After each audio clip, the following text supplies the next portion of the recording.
Hi, everybody. Thank you so much for joining us. Today, I am ecstatic to be talking to Diane Flores, IFBB Pro. Diane, thank you so much for accepting my invite. Thank you for having me. I'm very, very excited to be here. You have some amazing content, so this is fun. Thank you, Diane. So, can you share a little bit of a background about your what you do right now and a little bit about the competing journey, but I'm going to ask you a little bit more detail, obviously, as we Sure. go through the interview. Yeah, absolutely.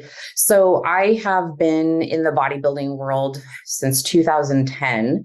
Right now, I have a personal training studio that's exclusively for women here in my local town, which is Modesto, California. So if anybody's in the area, you can always do a drop-in. We specialize in training that is very much what you would see a bikini girl training, wellness girls. We focus on training to change the shape of your body. So we're not like, just come here to lose weight. It's like, let's build some muscle and create some shape and get you healthy and strong. So that is my actual physical business. It's called Venus Fitness Studio. Had for 16 years. And my competing journey started, like I said, 2010, 2011. I've done 16 shows. I started in figure. I then went to bikini for 4 shows. And then I went back to figure and I earned my pro card in figure in 2021. Yeah. Okay, there you have Yeah. it. So 11 years from beginning the competition to actually getting your pro card. This is Yeah. not something that happens overnight. No. And I honestly had no intentions and like focus for my pro card. I thought that would never happen. I was just very much, that's never going to happen. I'm just a mom. I have 3 kids. I had seen plenty of pros that were moms and had kids and things like that. But for me, I was just like, no, I'm just doing this for fun and to motivate myself and to inspire other women that can see, oh, she's a mom, she's got kids, she has a history of, being overweight, and I have stretch marks. Like, I'm just like the average everyday woman, which some people find like hard to believe because they're like, you've done 16 shows. That's not normal. And I'm like, you're right. I'm a little crazy, but yeah, it was really just to get people to see that you can do hard things, right? Like, I've been through some major adversities, in my young age. I was a teen mom at 16, had another baby. I had 2 kids by the time I had just turned 20, living on my own, doing mom things, single mom, no, their dad wasn't around. So I always think, like, if I could do that, like, that was so hard. That life was so rough, so hard. I could do anything. So competing was my passion. And then it just turned into 16 shows, getting my pro card. I have a team as well. So I coach other athletes and I have some IFBB pros on my team as well. So it just turned into a passion, turned into a business, which is great because you never feel like you're working now. I love that.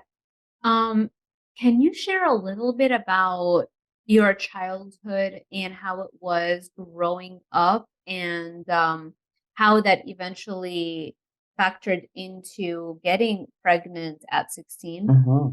Oh, absolutely. This is juicy. No one's ever asked me that. Yeah. So, I came from, my parents were, I don't want to say we were poor, but we were broke. Like, my parents were blue collar. My dad was, he moved here when he was 13 from another country, not speaking English. My parents are from the Azores, which are the islands off the coast of Portugal. So my whole family, like, nobody went to college, nobody had degrees or businesses or anything, and had a great childhood. My parents were very loving.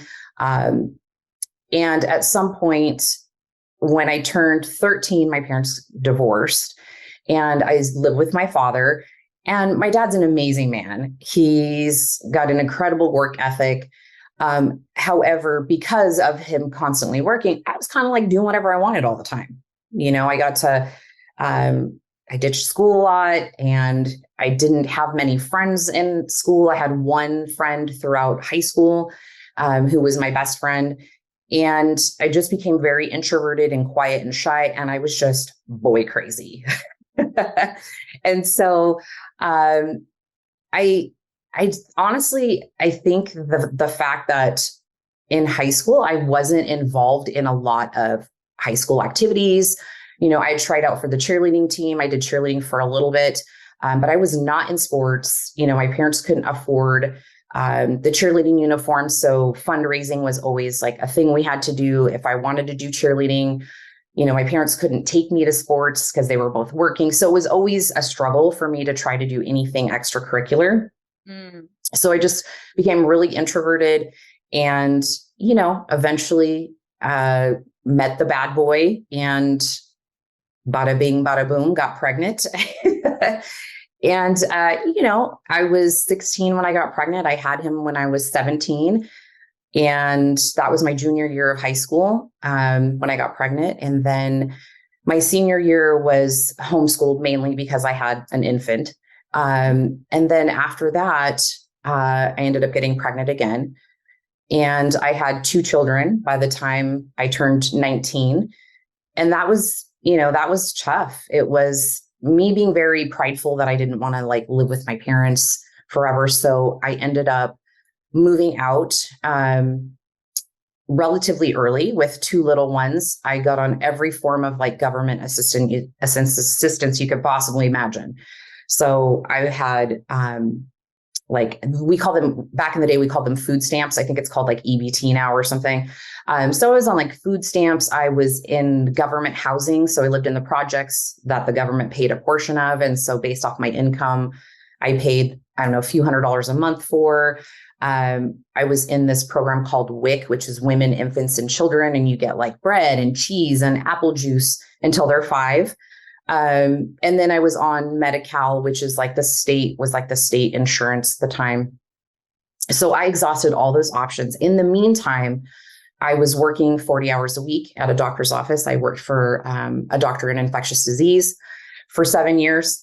And I started as the receptionist and then eventually worked my way to the back office because I was just always wanting to learn more. So I was doing kind of medical assistant type of duties. And I then started working at Gold's Gym as a second job in the daycare, and I could take my kids with me. And that is when I started to really ponder competing. I was working out. I started working out in high school, like a PE. I did weight training, and that was like my thing. But yeah, Gold's Gym, daycare. I'd leave my kids, and then I could go and train. I got free gym membership. It was wonderful. And that's kind of the start of the story. I started living on my own when I was, I believe, 20, maybe 21 with 2 small children. What was the reaction of your parents? Because you were still living with your dad at 16 and when you had gotten pregnant. What was the reaction of your parents? And they try to like, how was that dynamic? That was tough. My dad didn't talk to me for a couple months when he found out I was pregnant. My stepmom is a saint. She's basically raised me, since I was 12, 13. And I would tell her, I told her, and I was like, you need to tell my dad. Right. And so she did both times. And, my dad sat down with me and, my dad's a very prideful man, very, old school. And the first thing he said to me wasn't like, oh, your future's ruined. It was, what are people going to think?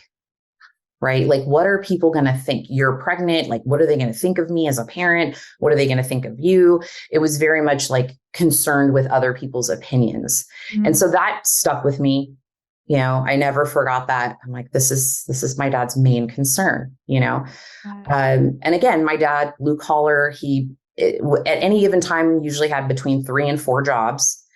And so fast forward a little bit, at one point, I decided I wanted to be a nurse because I was in the medical field. And I thought, well, I'm not going to, I'm kind of capped out with my income here and I want to earn more income. And the next logical step would be to become a nurse in the medical field. And so I enrolled at the college and I, sat with my parents. I said, can you guys help me with the kids? It's one night a week. And my dad just sat there and he's like, you're wasting your time going to college. You need to work. Like, what are you doing? Why are you going to school? That's not paying you anything. So education not highly valued in my family. So I finished that semester, and I just doubled down on working and as much as I could with my second job. And then I started some like random side jobs. I had like an eBay store and was just selling like I'd go to thrift stores and I'd find designer baby clothes that I knew were very like popular. Of course, I had my third son by that time, and was selling like baby clothes on eBay and was making, a few extra $100 a month. And yeah, Right. that's my entrepreneurial journey started with my eBay Right. store. Yeah. And when you found out you were pregnant, I don't know why I'm asking so many questions. No, this is great. I've never talked about this, so I'm Right. fine. I Yeah, think it's we're good. there, Yeah. Um, how did you receive the news that you got pregnant? How did you feel about it? Um, it was incredibly overwhelming. Mhm. I I had, I think the initial thoughts were like, my life is ruined. What am I going to do? This is going to make everything so much harder. Um, it was, I think for a flash of a moment, I had considered not following through with the pregnancies, both of them, um, because I knew what I was going to be up against. Like I knew this was going to change my life forever, no doubt. Mhm. And just my personal decision, I just decided, this is what I got myself into, and I'm gonna step up and I'm a mom. I'm a mom. With my daughter, when I got pregnant with her, I'll never forget that day. I went to Planned Parenthood. One of my girlfriends came with me. I could not afford to go buy a pregnancy test at the grocery store. So I went to Planned Parenthood with my 6 month old in the carrier. Okay. Cause my son was, about 6 months old. And I went into the exam room, I did the whole pregnancy test. She comes back and she says very nonchalantly, okay, well, your tests are positive. Your pregnancy test is positive. So here's some resources. Should you choose to, want to remain, with the pregnancy, or you want to not follow through, and just handed me some pamphlets and like scooted me on my way. And I was just stunned, stunned. And I just remember walking out of there, grabbing my son, and just having a complete and utter meltdown in my car, because this was just reliving what I had just gone through with having Right. the first baby. So at that time, I was enrolled in beauty school, Okay. and it was through the school.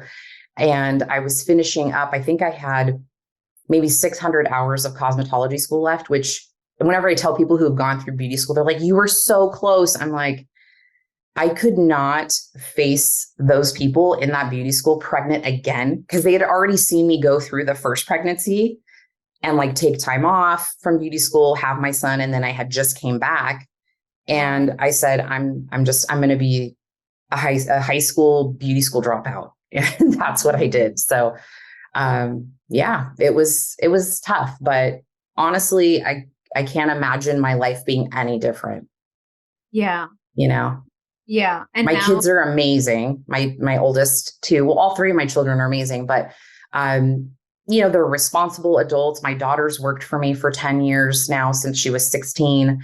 Um, and, we're close. And now I'm in a space where I'm 45. My kids are grown. My youngest is almost 18. And it's like, I feel like I have a whole new lease on life, and I have all the wisdom from everything that I've gone through, for the past 27 years. wow, I love that. Thank you for sharing that with us and Yeah. indulging my curiosity. No, it's great. I don't talk about it much. And so, yeah, that's awesome. Thank you for asking. Yeah. Yeah, because I really feel like early life experiences really shape us and really have to do so much with everything we end up doing and the way that we do it. And that's Hmm. why I like to see the beginnings, Yeah. and how that had an impact. So 2010, we started competing. Yes. And how did you start the prep? Did you hire a coach or did you do it yourself? Was it hard? All the good stuff. Yeah. So I had my eyes on competing for several years before I actually took the plunge. And the reason being is Mainly there wasn't anybody in our area. And I knew that if I wanted to do something like competing at that time, it made sense for me to have a local coach. It was very new. I was very scared. Prior to finding my coach here locally, I had hired, I don't know if you've ever heard of Julie Laurie, but she's very old. She's very old school in the sense that she's been around forever. I think she still coaches athletes. She was I believe a figure Olympian back in the day. And I had hired her because I was going to be doing a photo shoot. Now, one piece of my story I have not told you is when I started my business, I actually started it as a pole dancing studio. So, Oh, nice. yes. So 16 years ago, my business started as pole dance. And that's a whole nother story. But essentially, I have no experience with exotic dance whatsoever. Okay. I was a mom at 16, like I ain't doing any of that. Right. I wasn't like, there was no time for that. But I was working from home doing medical transcription after I got pregnant with my third son, because I was kind of doing it as a side hustle. And at the time I had Googled like parties for women. So we did like candle parties, purse parties, Mary Kay parties. We did all the little parties, my sister and I, with her friends, because I didn't have any friends at the time. And I was always the one looking for the next thing. And I found pole dancing parties for women. And I don't know if you're familiar with the Oxygen magazine from back in the day. Yeah. It was like, Oh, okay. yeah. So I was a devout Oxygen magazine girl.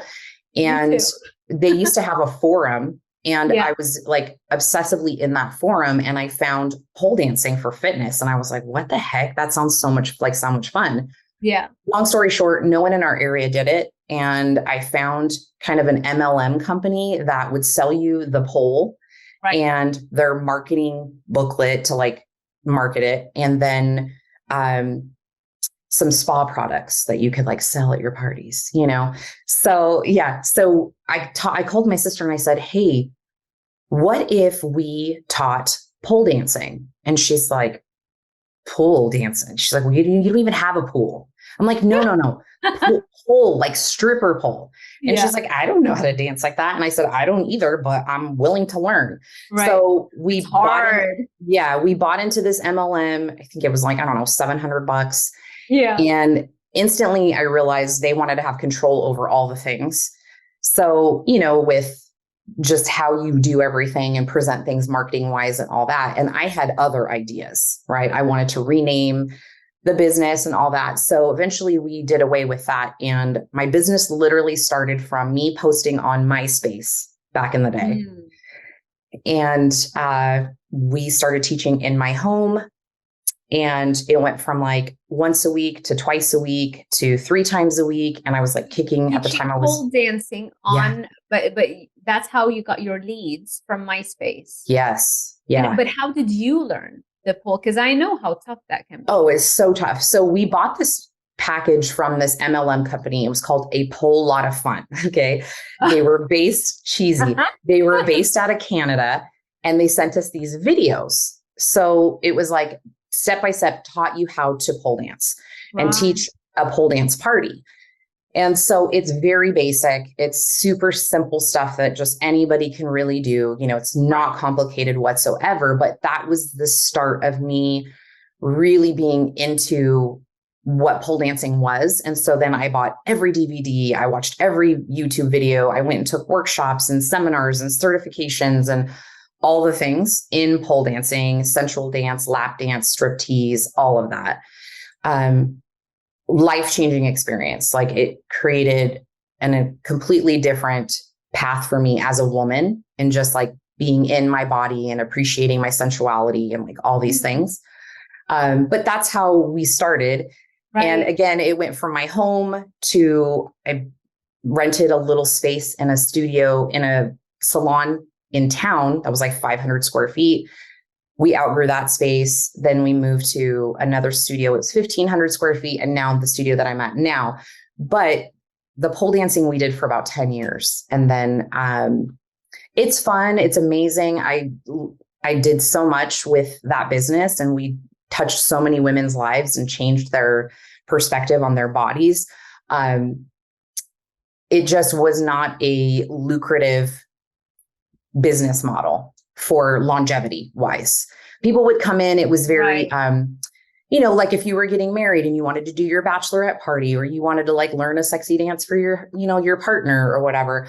But Right. it wasn't like fitness where people were signing up to stay for, some of my personal training clients have been with me for 3 years. Most of our pole dance clients would last about 6 months at max. We did have some unicorns that would last a little bit longer, but it was very far and few between. Yeah, yeah, I'm noticing that with my coaching clients too. It's like when you work with someone, they stay with you for a very long time, and it's like a Mm-hmm. recurrent revenue because to really better serve that person, it takes a while to get that relationship For between sure. the coach and the client, and then it gets better and better and better the longer you work with someone. You know everything about them, where they're Yeah, struggling. totally. So the pole dancing was 10 years. Was it Yes. from 2010 till 2020, you said? I started the pole dancing business when my son was, I think, 1.5. So it was like 2007 when I started the pole dancing. Got it. So he's about to be 18. So it was about almost 17 years ago, 16 and a half years ago when I started the pole dancing. And so once I started that, I started to like, my body started to change from just teaching pole dancing 6 days a week. And Oh, I started to teach, I started to create a curriculum that was called like pole fit yeah. and, pole flexibility, pole strength, and like all these different kinds of classes. Well, when you're teaching them, it's like an aerobics teacher. I'm doing it with them. So 6 days a week of pole dancing and climbing up and down the pole and doing tricks and all this stuff. My Yeah. body started to change. I got more into fitness. And then I found my coach one day when I was taking my daughter to dance. There was a postcard on the counter, and I saw two athletes, and I grabbed that. It was in my purse for quite some time. And I finally got the nerve to call this coach. I go meet with him. He owns a supplement store and a personal training gym here in town. And I asked two of my good friends at the time who were working for me at my pole studio. I said, "Hey, will you guys do this thing with me? Like, I really want to compete, but I know I got to train with this personal trainer." We walk in. He looks at me, and I said, "I'm really interested in competing. I heard that you offer competition coaching." And he literally looks me up and down and he goes, "Yeah, you and everyone else." Because I said, "I want to compete." And he goes, "Yeah, you and everyone else."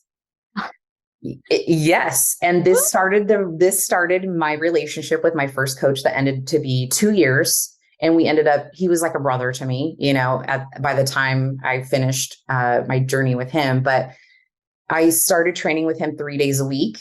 And for the first year, I think I missed 1 week because we went to Hawaii as a family, but I never missed a session. My friends, they stopped after 3 months, and they were like, "Oh," they were cardio queens. So they're like, "Oh, I don't think it's working. I'm not losing any weight." And I was like, "Look, this man knows the secret. He's put multiple people on stage. I'm just going to do what he says. I'm going to Yeah. figure it out until it doesn't work. And then if it doesn't, then at least I can say I tried." Right. So he told me if I trained with him, he would take me seriously after a year. Oh, nice. Uh-huh. It's true, So right? I yeah, mean, so 'cause so I many think people are casual about it. They think they want totally. it, but they don't understand what it takes, which I know you're gonna go there in a bit. Yes. So Yeah.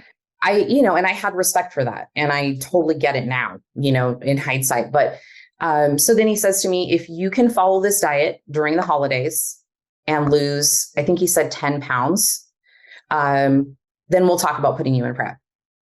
And at this point, I was not eating healthy. Like, listen, my diet was like, what are those 80-calorie beers, like Michelob Ultras or something from back in the day, like the 80-calorie low carb, low calorie beers. That was like a staple in my diet. Okay. I was Wow. drinking those most days Yeah. of the week.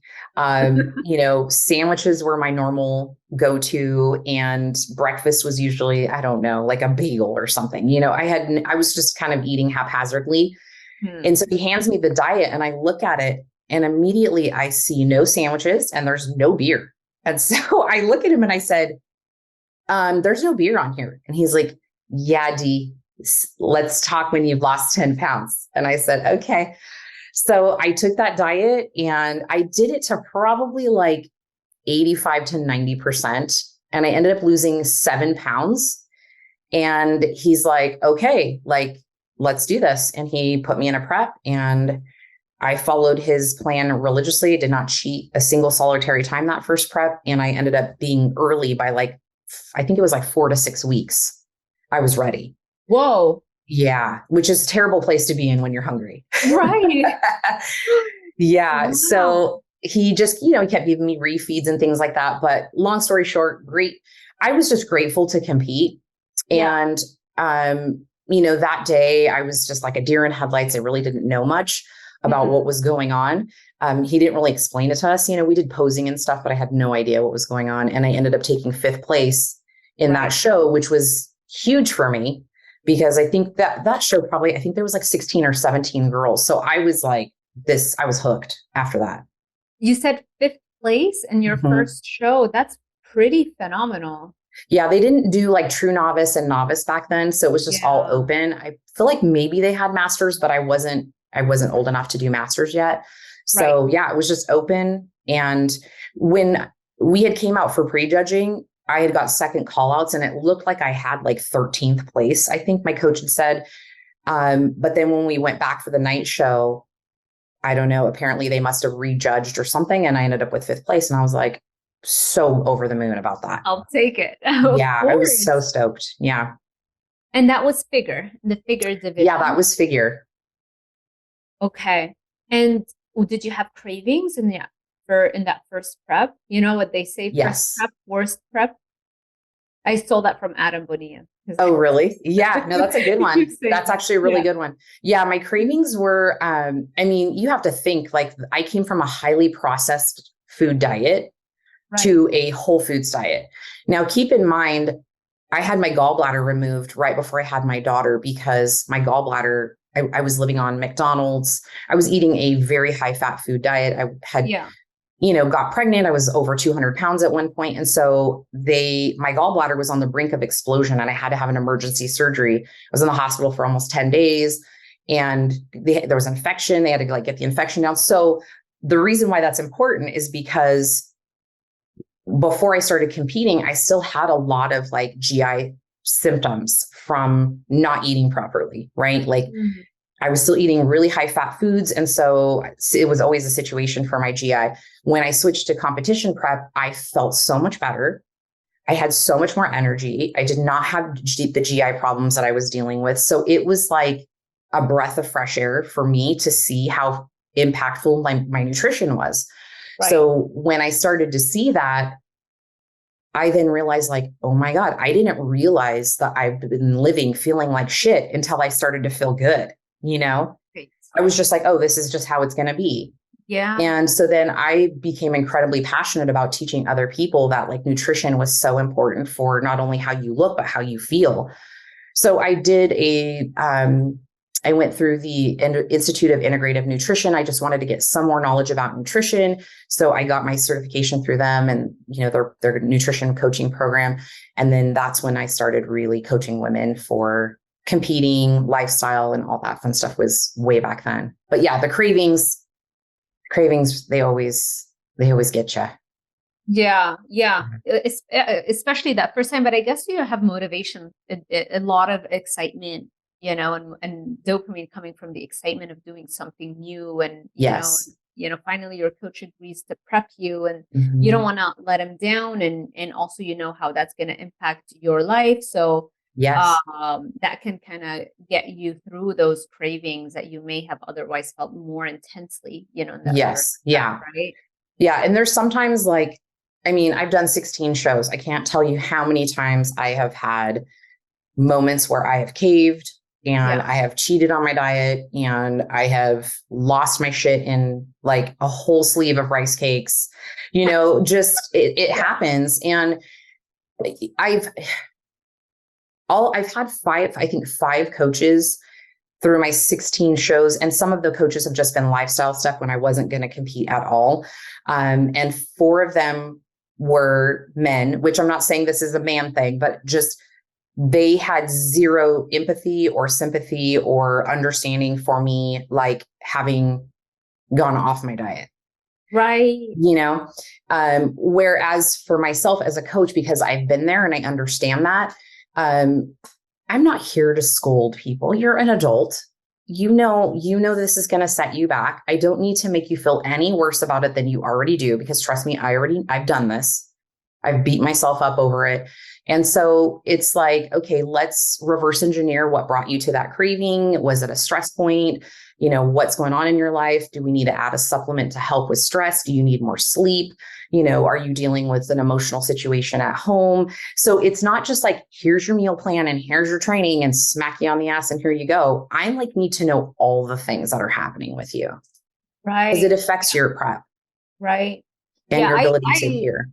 I don't know if you would agree with that, but literally 99% of what I'm talking about with my coaching clients is like therapy. It's like Yes. behavioral stuff, and Yeah. setting boundaries and understanding like what is your dream? Are you following that dream or not? Maybe that's why you're not Mhm. having that motivation because it seems like it's too far away from you're limiting yourself, and your limiting beliefs are depressing you because deep down that those are limiting beliefs. It's not true. You can't actually get after that big dream. And so it's like, Mhm. my hubby tells me you're not a nutritionist, you're a life coach, you're a therapist. It's so true. It's so true. I spend a lot of time, and that's also, it's really good for me because it keeps me on my toes as far as like my continuing education and like my learning and reading new books. And I'm always looking for like books that are going to help me help my clients, right? Like, let me give you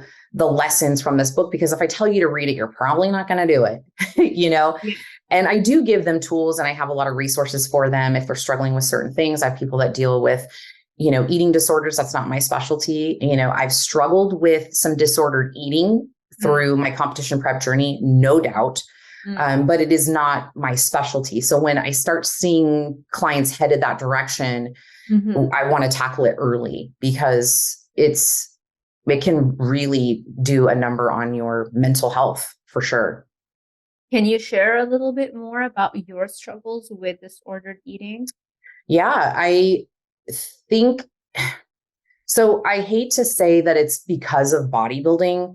I don't want to ever place blame on that, because there are tons of people who do it and they don't have any issues, right? At least they're not sharing if they do. Or they But don't look at it as an issue. They just look yes, at it as it's normal, right? If right. I restrict, it's normal. I'm gonna go crazy in my post Yes, show, right? Maybe that's also why they don't make like a big thing out of it. correct. Mm, Yes. So for me, it started with that first show. It started with my first show, and I think it lingered around for probably 13 shows, unfortunately. And right. probably like around the time I got my pro card, those shows within that time, I was very hyper focused on my goal. I knew at that point I wanted to get my pro card, and I was managing it a lot better. It hadn't gone away as far as like the disordered eating. But for me, the disordered eating is like, I would post show, I would eat until I was sick. Like, I'm throwing up. Like, I'm eating an abnormal amount of food that I should not even be capable of consuming. And that would happen for a while post show. And I would gain 15, 20 pounds easy within the first like 10 days. Right. And at that time, there weren't the resources that we have now. People weren't talking about it as much, I feel like. And I was struggling with it in silence. My coach didn't have any really experience with that kind of a thing. And so I wasn't getting any like treatment per se. I was just trying to figure it out on my own. So it was a lot of that. It was a lot of, I couldn't have certain foods in the house, because if they were here, I would have to eat the whole thing until it was completely gone. So for instance, peanut butter was a huge trigger food. I would eat until the jar was almost gone. I'd be sick to my stomach. Right. Brownies, I could not be around brownies for years. Like, don't Right. put a brownie in front of me. I will eat the whole pan of brownie. It's Right. funny now, but it was things like that. It was going to restaurants, even in the off season, and be looking at food and thinking, oh my God, that probably has this many calories, not enough protein.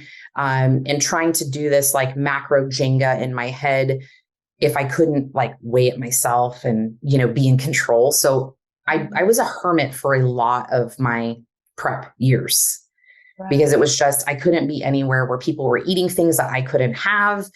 I would get FOMO and it would make me crazy. I'd eat my salad and my chicken breast, and then I'd come home and then I would binge on whatever was here, which Yeah. was usually not much because I Right. tried not to keep stuff in the house.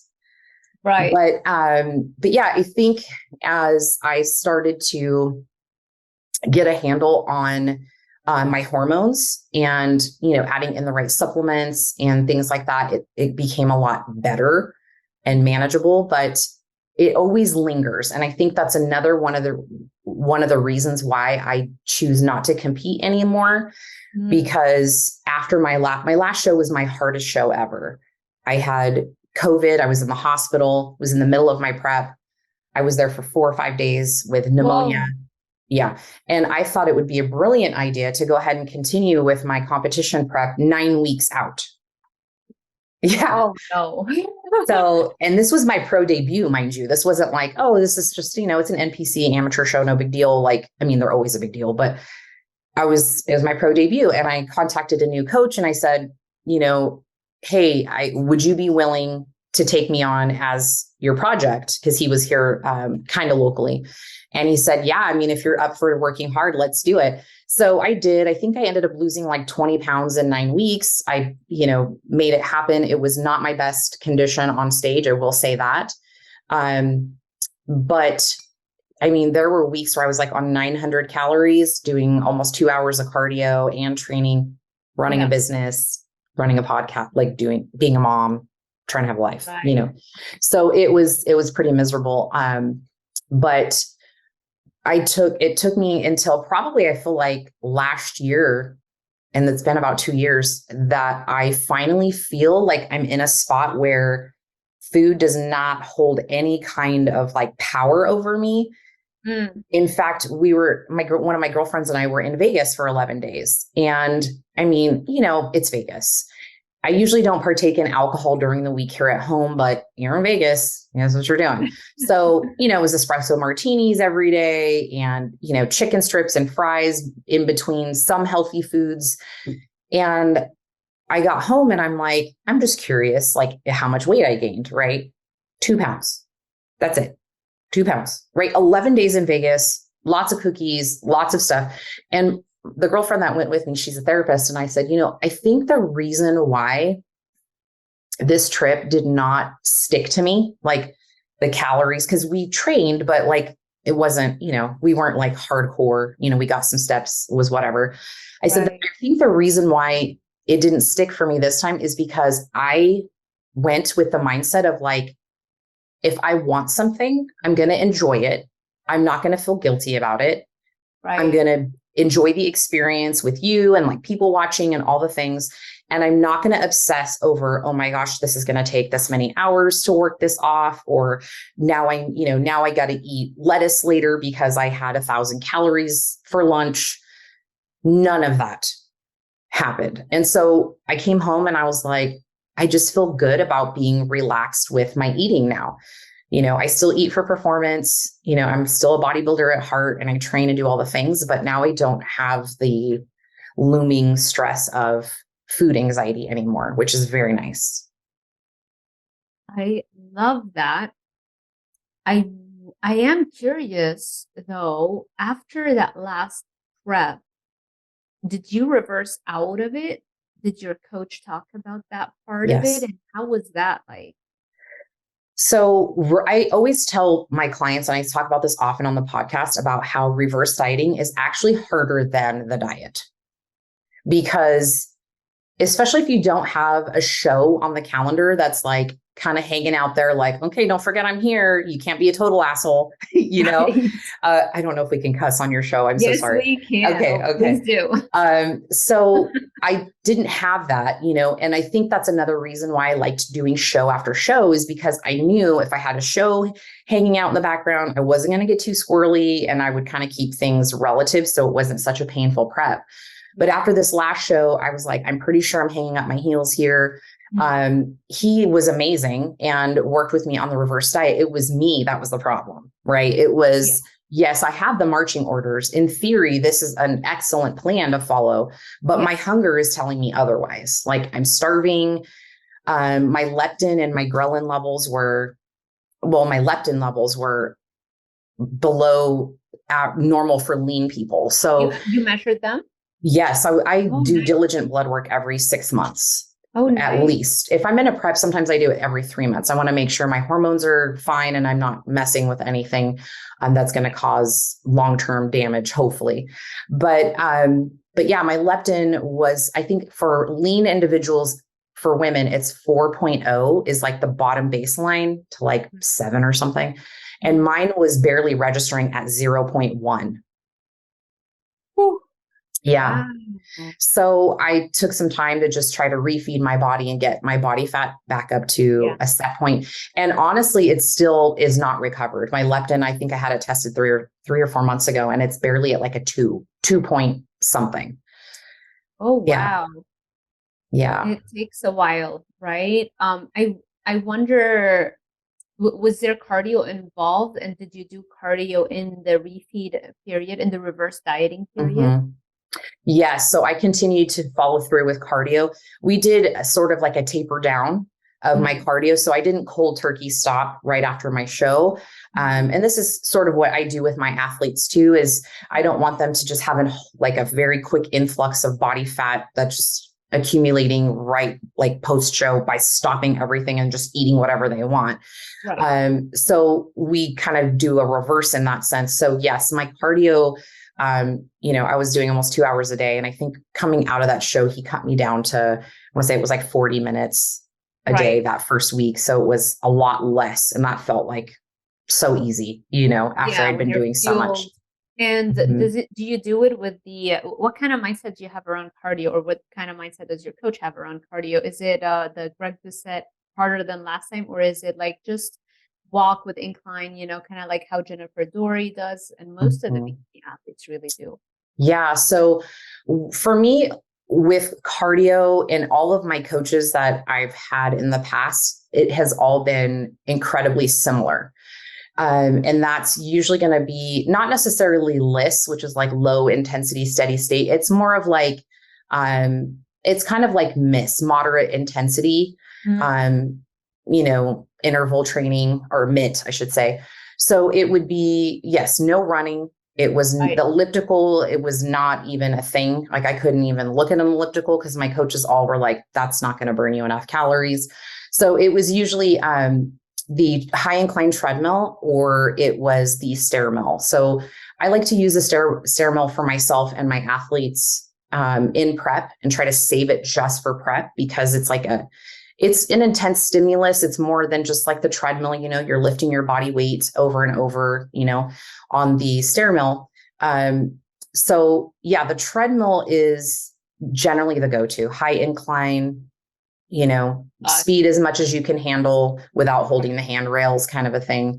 And Right. sometimes, we'll throw in some intervals in there where you're going on a really high incline and then a flat. Same Yeah. thing with stairs. Sometimes I'll have my clients just pace with like skipping a step to just get their heart rate up if they're really lean. But generally, at least the school of thought with cardio, with most of my coaches and myself too, is we want to see most of the changes made by way of the diet, because that's going to be the easiest one to see some changes immediately. That's the biggest, quickest dial mover.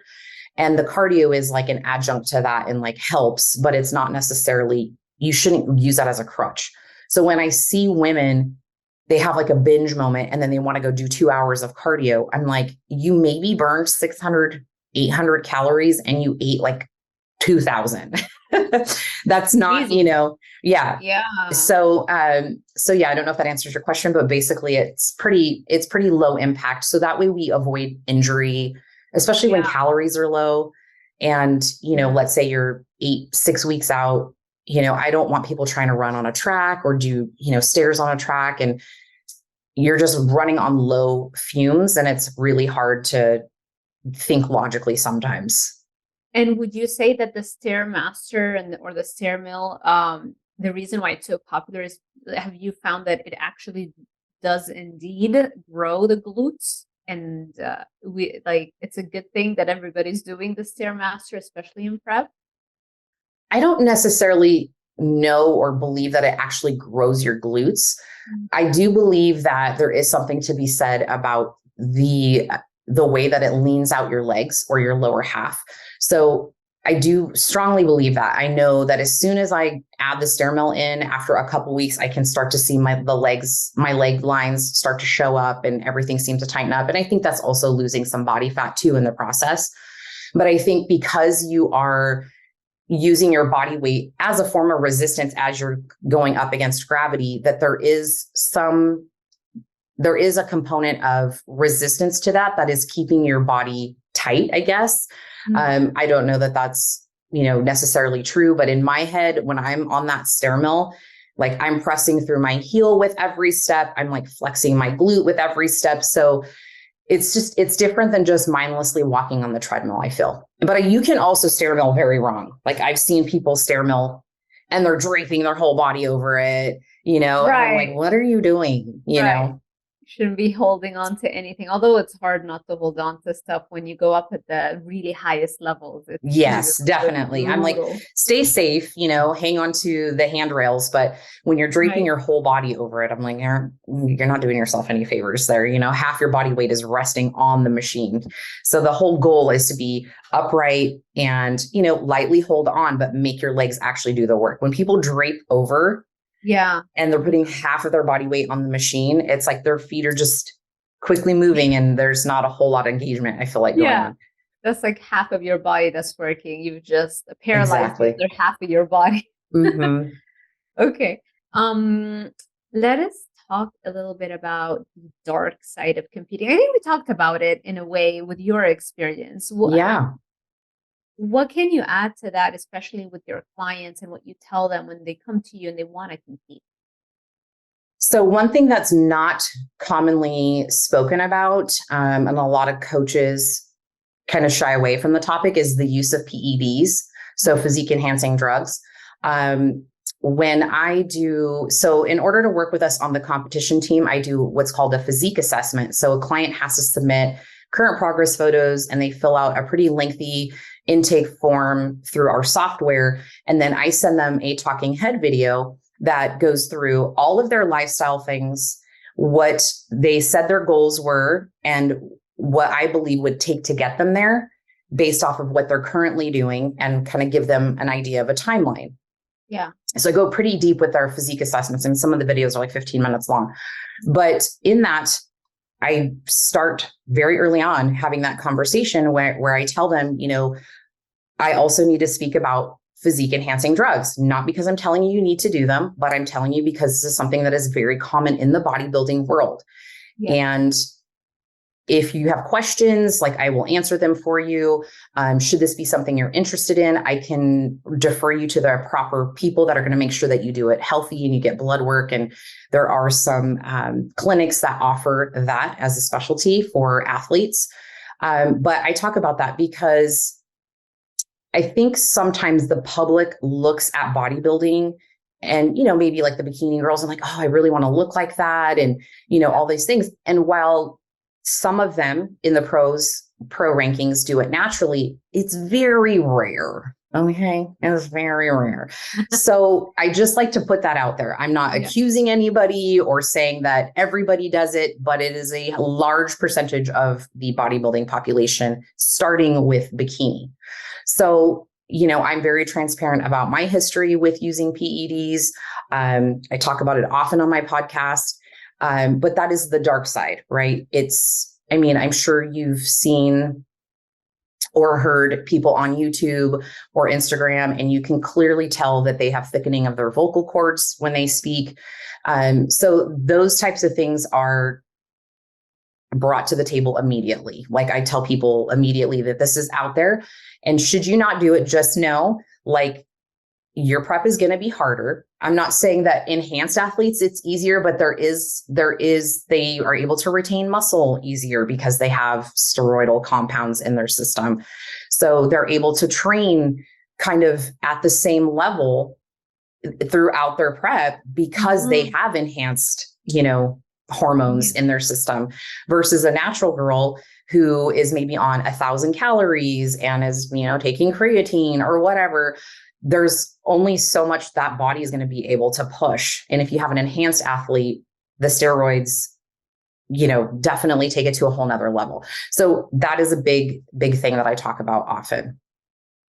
And obviously they're still illegal and they will always be, I guess. Yes. And but what would you say are the ones that most people are using? Anavar, and Mm-hmm. that's the one that comes straight Yeah. from. So a lot of bikini girls are using, yes, Anavar is like the least androgenizing, I believe, steroid. So it's going to have the least amount of side effects. So you will see that pretty frequently, as low as the bikini, entry level bodybuilding bikini girls, all the way through wellness, figure, and beyond. And then you also have clenbuterol, which isn't a steroid, but it's a fat burner. And it's also not legal. Right. I think they prescribe it for patients who have like issues with like asthma or something like that. But so clenbuterol, Anavar, and then typically a third one. And as far as bikini girls go, they'll usually use some kind of estrogen blocker. Because, the judges want those coveted tie-ins. And as females, we generally carry a lot more body fat in our lower half for procreation purposes, genetically too. So, sometimes an estrogen blocker will be used to kind of help dry up the backside of a lot of females. And then you have testosterone. Winstrol is another one as you move up the ranks in the bodybuilding divisions like wellness and figure. Primobolan. There's so many out there, so many different combinations. And then once you get into like figure and beyond, some of these girls are dabbling with compounds I would not even be okay with my clients using. I'm like, Yeah. you're playing with fire, like you're Right. literally, it's not worth it for a plastic trophy. Yeah. Yeah. It's hard when everybody else is doing it and you want to win and you want to be in fitness. It's Yeah. hard, especially in figure, Mm-hmm. to say like if you want to get your pro card or even I mean obviously bodybuilding division for females for sure everybody's juiced up, right? Right. But I think even in figure I don't see how it's very rare I think for somebody to compete in figure and not be able to win their pro card without having to use any enhancements. Because just look at the competition. You might look Yeah. fantastic, but when your competition looks even more impressive for Right. that category, like, what are you Yeah. going to do? And even in wellness as well. I mean, these girls are Right. like insane amounts of muscle on their lower half. Right. And, while there is a genetic component to the girls that succeed in wellness, if you can be better, you have that mindset and you want to win, then they're going Right. to do what it takes. And All it so, takes is one woman who takes it and wins, and then everybody else now has to level up, And right, if you see like, exactly. right, like if you look at the bikini history and how it progressed, when Mm-hmm. they first started, how Ashley Caldwell won the initial bikini divisions, there's no way now that her physique back then would win anything like, No, no. nowadays. So like over the years, she's had to follow the Mm-hmm. trend because everybody else leveled up their game, so now you have to have even Totally. less body fat and even more muscle, and it just Right. I think they're controlling it a little bit. I think with Jennifer Dory one, Mm-hmm. they kind of like sent a message like, we don't want you to start looking like figure girls. There's a reason this is a separate division, Yes, for So, sure. Yeah. I always say like my first figure show that I did and I took fifth place, I wouldn't even place in a bikini show now. Like in an NPC bikini show, like right. I was lean and everything. Like I didn't have enough muscle in that first show 10 plus years ago for as a figure girl to then try to do bikini now. I would have been like, yeah, it wouldn't, I wouldn't have Would you done say very well. even NPC bikini, you wouldn't? Yes. Wow. Yeah. That's crazy. Yeah. Yeah. Because some of these NPC bikini girls, like the open division, incredible. I've been to several shows this year with athletes, and the Yeah. girls that win the overall, they're beasts. I'm like, this girl is jacked out of her brains, right? Like shredded, peeled, jacked in all the right places. Right. But I didn't look like that 10 years ago doing figure. I'm wondering, do you train WBFF athletes if somebody comes to I don't have any clients on my roster for WBFF, but one of my coaches does. Yeah. So I think I think she's based out of Canada. So she's doing WBFF. Right. But yeah, I love that division. I think it's more realistic in Right. terms of, not needing to be so shredded. It's not going to be easy still. I mean, the WBFF is still, I've seen how those girls train, but I think in terms of comparatively speaking to NPC, that they definitely trend towards a softer look in WBFF, a more feminine, not that NPC isn't, but it's more curvy. And I think that also lends itself to the whole glam of it too, with the dresses and all that fun stuff. But yeah, I think a lot of girls are now, I think Adam did a podcast with somebody and they were discussing that about the WBFF, and one of the coaches on his team was switching to the WBFF. And so they talked extensively about that and how they're seeing a lot more NPC athletes switch because of that reason. Because it's becoming a little bit more jacked with the IFBB and the NPC. They're like, you know what, I'm going to go, because then you get an NPC athlete and you put her in WBFF, she'll win everything, Yeah. I mean, she doesn't have to train as hard. If anything, she might need to take it easy a little For sure. bit. For sure. Yeah. No, you're absolutely right. Right. And I've noticed even with my coaching clients, sometimes like they'll reach out to me. They're like, yeah, because I love your body type. I love how like I feel like it's very maintainable and I want that. I want to look like you. And I'm like, oh snap, because I'm always working on like leaning out even more. And like, yeah. Yeah. But it's true. It is more commercial when you're not super jacked, because most people feel like it's more realistic for them to be able to look like that. And then in all the TV shows, all the celebrities, they all look like that too. So we have this image in our minds that that's the ideal in a way, if that makes, Yeah. But I don't think I can stop. I always want to like push the boundary, I feel like. Yeah. Yeah. I've settled into those past couple of years after the show, and I finally got like my eating under control and everything, where I just decided I don't want to be hungry anymore. Like I feel like I've been hungry for 10 years, and I know that that's my leptin speaking, and, competing back to back and all the things of being, in contest prep, which is slight deprivation. Let's be real, right? Like a contest prep, you're depriving yourself to lose your body fat. Yeah. So I just decided like, I'm grateful for the journey. I'm very proud that I did what I did, and I did remarkable for all of my shows. I always place, even with my pro debut, and it was great.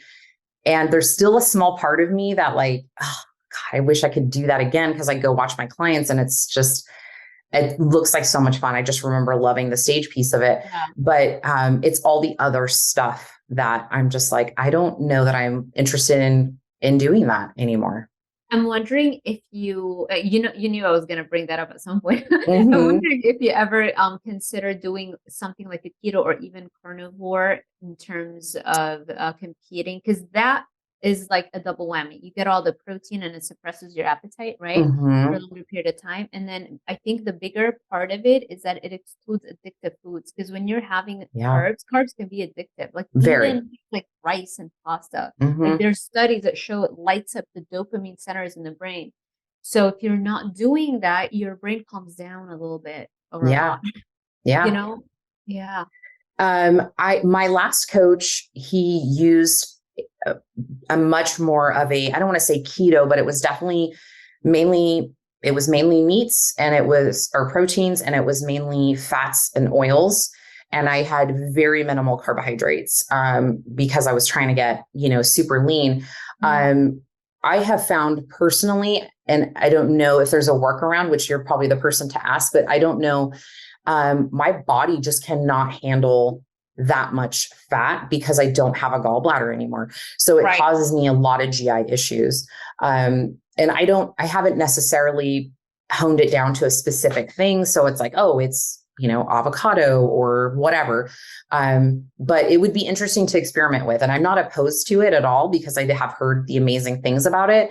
And I'm always up to try stuff just to have some kind of anecdotal, experience Yeah, with it. But no, I haven't. I have not tried just straight keto or a right. carnivore for a Um, prep.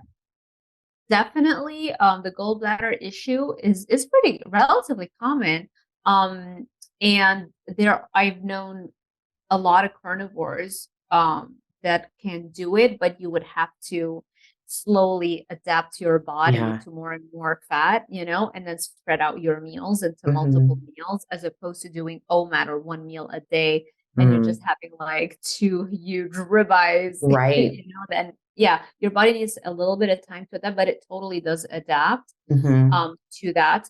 And at the very least, you can maybe supplement it if you're doing cardio, you can supplement it with some white rice or something like that. I know I Hmm. just said it's addictive, but it's not going to be as addictive as some other foods like protein bars and things that have Right. Yeah. sweets in those Protein combinations. bars were my nemesis last year. It was so bad. They're candy. Yeah. I was just like, and I still have them occasionally, like when I'm in a pinch or a bind, but I was just relying on them as meals, like because I had sweet cravings so bad. Right, right. Yeah. I've had that happen to me too in previous weight loss cuts and where Yeah. I wasn't paying attention to the addiction potential of the foods. And before you know it, I remember one day I had 4 Quest bars. I was like, okay, so Yeah. something's not Yeah. working here, Yeah, no, the Quest bars, they were my addiction for a while too, for sure. Yeah. They're But so there's, good. I mean, they can't, they're definitely a kind of like a crutch to get in like that sweet thing, for me sometimes where if I'm having cravings here at home and I have protein bars, I'm like, I'm just gonna have a protein bar and call it good and go to bed. And like, I'm Right. fine. It's so But much better than a pack of Oreos. yes. Yeah, Yeah. I agreed. And that's something that I've kind of with coaching people, you start to realize how important it is to not hold on to the perfectionism so much because then Yeah. it's like what happens with prep, right? Restrict binge cycles. And so I've mellowed out a lot and I make sure they understand like there's a spectrum of, Mhm. good to worse foods. And Yes. a lot of people come to me like, I just want to do carnivore. Fine, we try it. If you're struggling a lot and you're having cravings and then you're having binges, it's like, okay, we can build you up to be able to do that strict carnivore that is going to remove all inflammation, da da da, fantastic. But you have to work your way up there. You have to change your palate a little bit, and you have to understand there's a spectrum of worse to better foods and make those decisions and just see how your decisions are getting better over time until finally your brain chemistry changes, your palate shifts, and it Mhm. becomes easier to stick to the diet that you want to stick to, like a carnivore, then, Yes. for Right. example.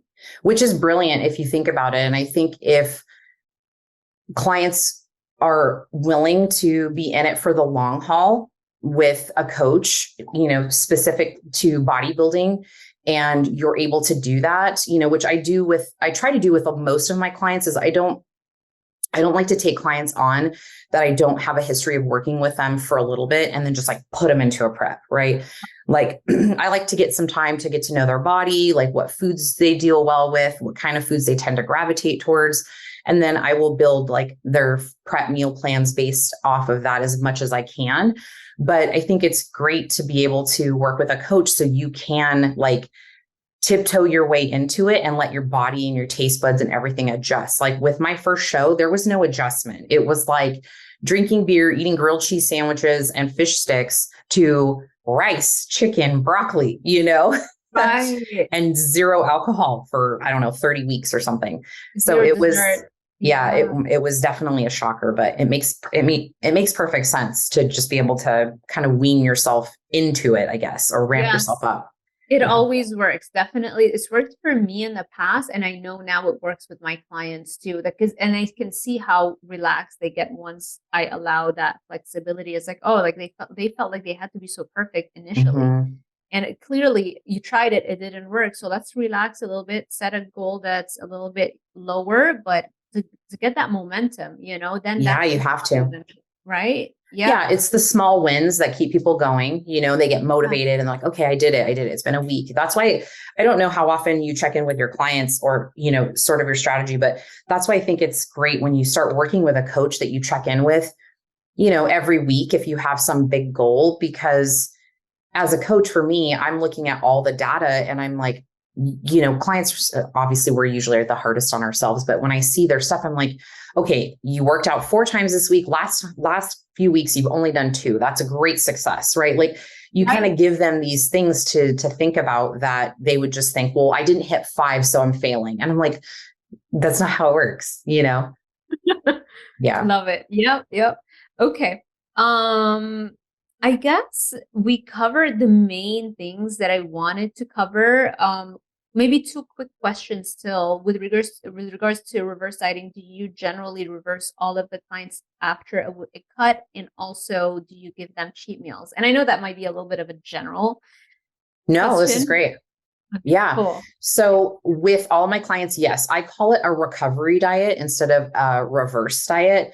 And I like them to get into the mindset of like, I'm recovering from this grandiose thing that I just put my body through. Right. Mm. And I just kind of coined that term because I knew for me, every time I was coming out of a show, I would get labs done and it would be lit up like a Christmas tree, right? There'd be so many things like off the charts.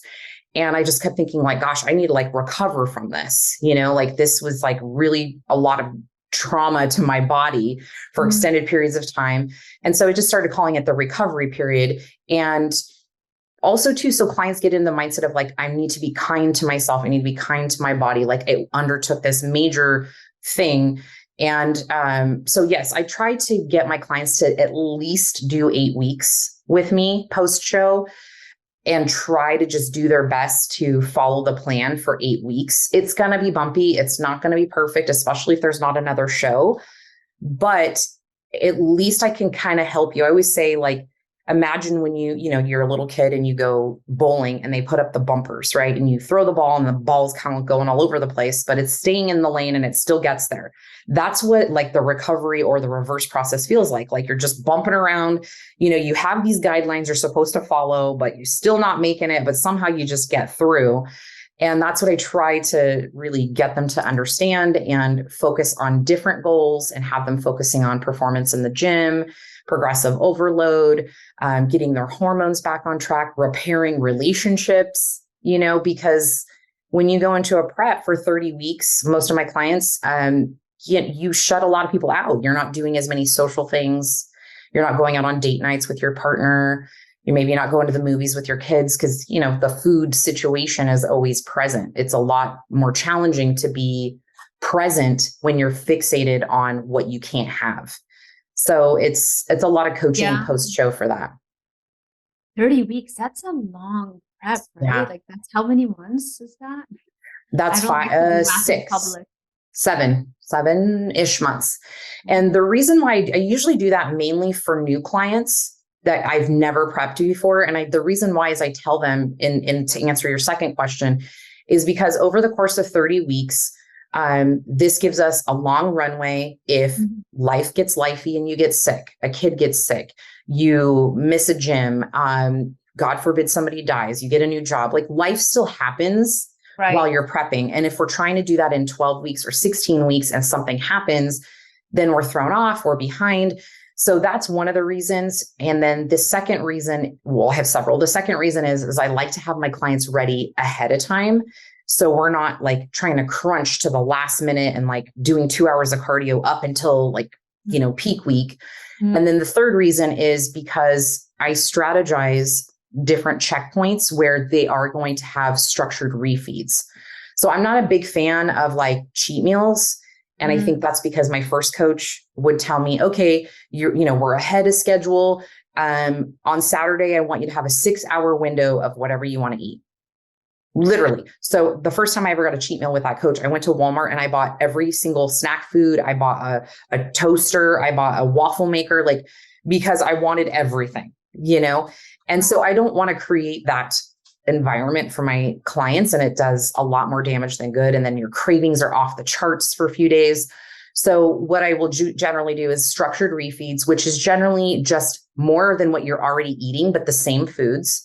And Mm, then I do have a handful of clients that have done subsequent shows with me, and I know their adherence is phenomenal. So what I will do with them is I give them options for a refeed meal. Usually it's something pretty clean, like a couple sushi rolls that are like a rainbow roll. There's not fried stuff. There's no sauces. It's basically fish and rice, right? Just made into a little roll.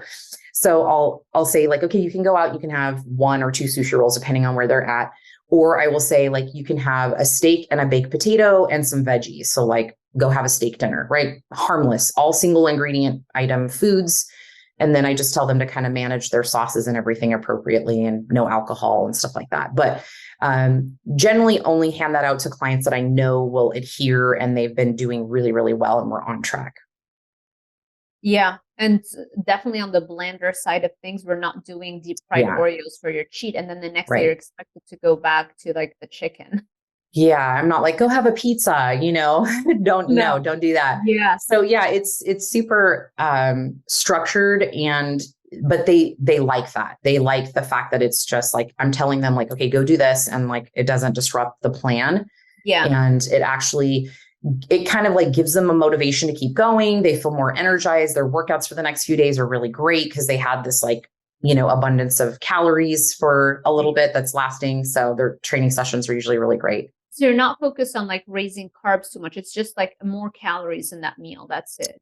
Yeah. And I try so bodybuilding diets classically are very low fat, which I'm sure you've seen and heard over the years. So generally their dietary fat gets really, really low. Like I try not to drop it below 30 grams per day, if at all possible. And that's like at the tail end, just for hormonal health, all the Yeah. things. Yeah. But there are some cases where we get lower than that.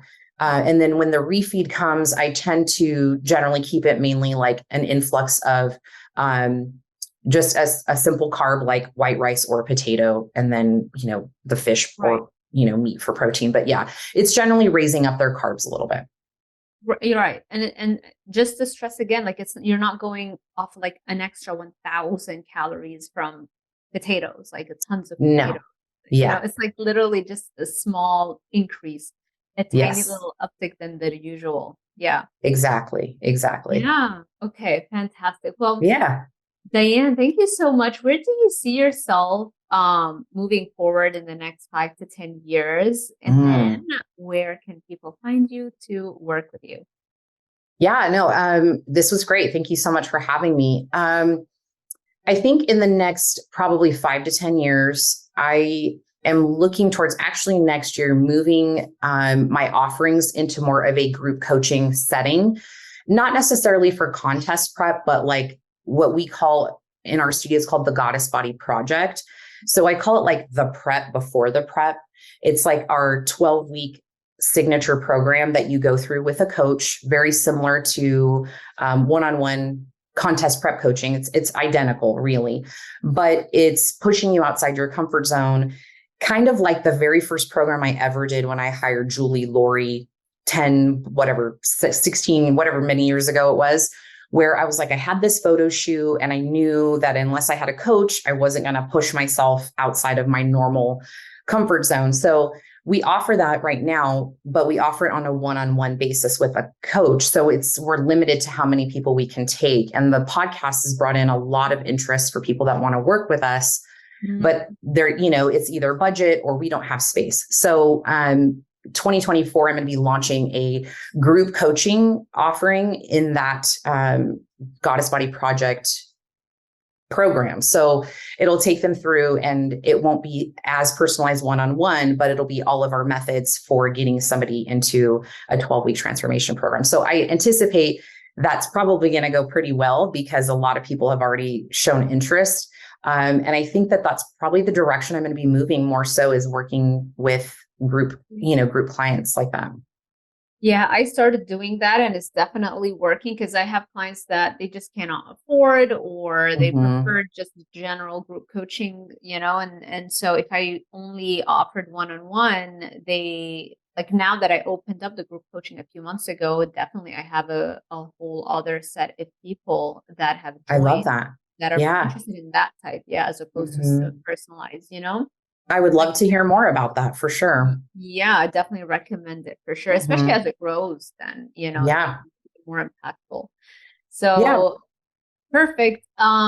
Where can people Oh, find you, yes. Diane? So you can find me if you want to check out the studio. It's venusfitnessstudio.com, and that's our local studio there. You can also access our nutrition coaching and competition coaching there as well. So we do a program called Ditch Deprivation, which is just strictly nutrition coaching. Then we have the Goddess Body Project, which is going to be more of an intensive 12-week transformation where we give you the training program and all that. And then we have contest prep coaching and the Goddess Body Elite Team. And then I also have Boss Bitch Radio, which is my podcast, which is all things health, fitness, empowerment, motivation, relationships, anything, kind of all topics. So yeah. And then I'm over on the gram. So Diane Flores underscore IFBB underscore pro. Perfect. Yeah, our Instagram handles are showing up on the screen right now, and I'll make sure also I add your Awesome. links under the description box of this YouTube video so people can find you easily. Thank you Thanks for that. again, Diane. Yeah. This Thank you was so much. so fun. Yes, Yeah, it was. Well, I will see you over on Instagram, and thanks for having me. absolutely.